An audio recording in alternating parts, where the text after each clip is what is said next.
Hi, my name is Julian Semovoski, and this is my African vacation. First, I went to the Pittsburgh airport. This is the plane I flew on to Cape Town, South Africa. Here's a picture I took of Cape Town, South Africa from my plane window. Once I got there, I was told to take the cableway to Table Mountain. I had to take a bus to get there, but it was okay. On the cableway, I took several great pictures. Here are some of them. I was also told to go to Camps Bay to watch the sunsets. Once I got there was a huge crowd, so I had to find a place to sit down. After I found a place to sit down, I took several photos of the crowd and of the beautiful sunsets. Some of the facts that I learned about Cape Town while there were Cape Town was the only city in South Africa that could call itself a metropolis. Another fact I learned was Dr. Christian Barnard performed the world's first heart transplant in Cape Town. The last thing I learned was the waves and storms caused the explorer Bartho Dias to name the peninsula Cape of Storms in 1488.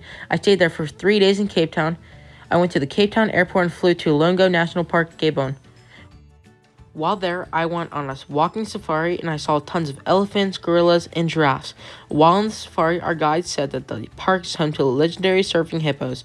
He also said that the first regional faunal reserves were created in and around Longo National Park to promote sustainable use of the area's wildlife and wildlands. Here are some of the pictures I took while on the safari of all of the animals that I saw. After the safari, I went gorilla trekking with a crew of people.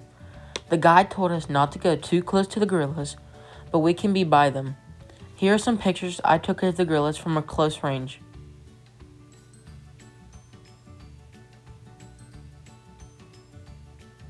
The guide told us Longo's attractions depending on the time of the year. Regardless of the season, the park is worth at least 2 or 3 days of your time should your budget allow. After spending 4 days at the park, I went to their nearby airport and took a plane to Mount Kilimanjaro, Tanzania. When I got there, I went on a coffee tour and saw people plant coffee beans and watched them plant them in the ground. Here's some of the pictures I took while I was there. While I was at Mount Kilimanjaro, Tanzania, some said that Mount Kilimanjaro is the tallest mountain on the African continent and the highest freestanding mountain. After the coffee spring tour, I visited different hot springs, and they were really cool. A fact I learned about hot springs were they form when water deep below the Earth's surface is heated by rocks or other means and rises to the Earth's surface. Here are some of the pictures of the hot springs I visited. Most of the hot springs I visited were taken deep in a forest. Another fact I learned was people who climb Mount Kilimanjaro always restarted their adventures in a boat. After spending 4 days in Tanzania, I took a flight down to Ghana and went to Cape Town National Park. When I got there, I went bird watching. Some interesting birds I spotted were the black bee-eater, an eagle owl, a long-tailed hawk, and a shining blue kingfisher. The guide told me so many interesting facts about these birds.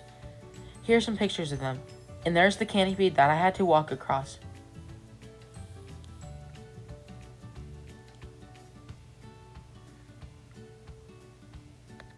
After bird watching, I went hiking and backpacking. Here are some of the friends I made, and here are pictures of the journey. Some interesting facts I learned were the park was established in 1931 as a reserve. The park is located in the coastal environs of the central region of Ghana.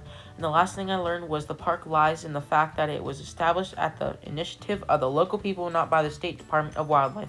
After staying 2 nights in Cape Town National Park, I traveled to my last and final destination, Casablanca, Morocco. After my plane ride to Casablanca, Morocco, I went to the best breakfast restaurant in the city, Café de France, and got the most delicious food there. Here's a picture of what I got. This is what the cafe looks like. Later during the day, I went to the best dinner restaurant in the city, La Squala. Here's what I got, and this is where the people cook the food.